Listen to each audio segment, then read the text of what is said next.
Hey guys, I'm sitting in my car and it is raining pretty bad, so hopefully you can hear me. I'm waiting for my son to get out of school, and I was just thinking.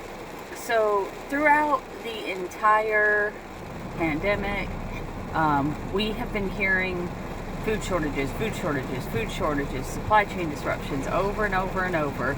And a lot of people walk into their local grocery store and they're like, nah, everything's fine. It might be a little short here and there, but everything's fine. And it almost seems like us preppers are crying wolf by saying it. We definitely have seen some shortages, but I think some newer preppers watching our videos may think, nah, these people are just fear-mongering, that kind of thing. But let me ask you this. So now that the FDA has officially approved the Pfizer V, we know that lots of large companies are going to start mandating the V for their employees. They've already started in certain companies, in certain countries, certain cities like New York City.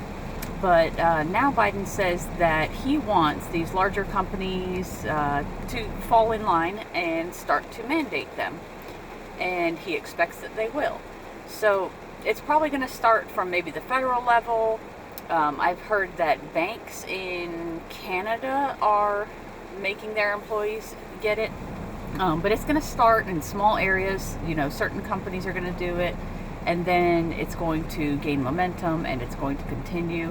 And there's going to be more mandates. And what I'm thinking is this is going to cause us a problem. We've already seen nurses and doctors quitting their jobs because they are mandated to take it and they do not want to. So if they are willing to give up all the schooling and time and effort that they put into building their career so that they do not have to be forced to take something that they don't want to take, what will happen when truck drivers are forced to do the same? Our truck drivers are the lifeblood of America. They get everything from where it is made, where it is imported, to where it needs to go, and ultimately into your house. They are our lifeblood.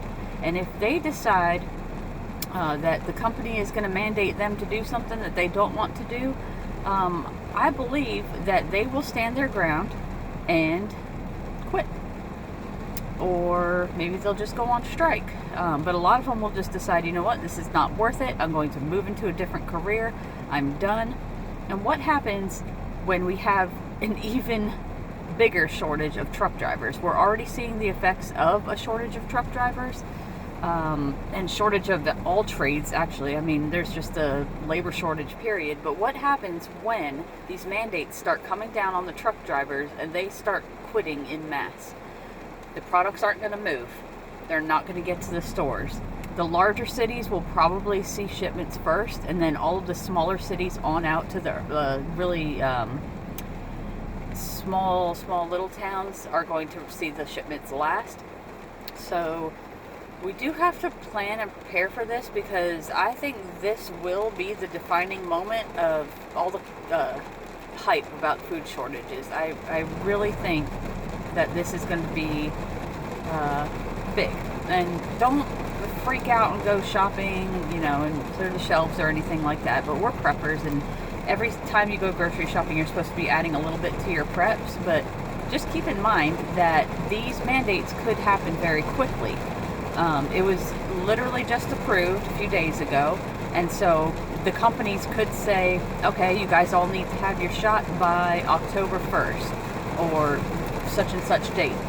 And then we will start to see the problems from these supply chain issues because the truck drivers won't be making deliveries. So if truck drivers aren't making the deliveries, another thing to think about, the companies that manufacture the goods aren't going to keep on manufacturing goods and just stocking them up and storing them in warehouses. They don't have the space to do that. There's a flow to everything. It needs to make it to the warehouse, and it needs to be removed to make way for new products. So if they stop making the products because they cannot get the products to the people or to the stores, then we're going to have an even bigger trickle effect. So definitely keep an eye on that, and just keep prepping, guys. I guess that's all I can say about that.